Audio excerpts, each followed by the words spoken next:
அப்படியா? இங்கே பாருங்க, கரெக்டாக ஒரு 7 மணி இருக்கும். சாரா பாம்பு வீட்டுக்கு வந்துருச்சு. பரவாயில்ல, அதை நீட்டாக அனுப்பிடுவோம். அதுக்கு டேமேஜ் ஆகக்கூடாது, நமக்கு டேமேஜ் ஆகக்கூடாது. நமக்கு ஒன்றும் பிரச்சனை இல்லை. அதை மட்டும் தெளிவாக கவனம் அப்படின்னு சொன்னால் வந்துச்சு. இப்போ பார்ப்போம்.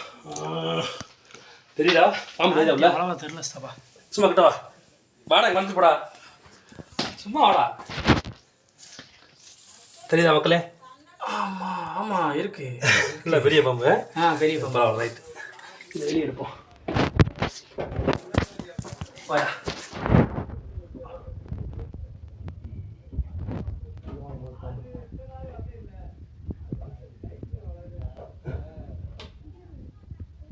ரெடி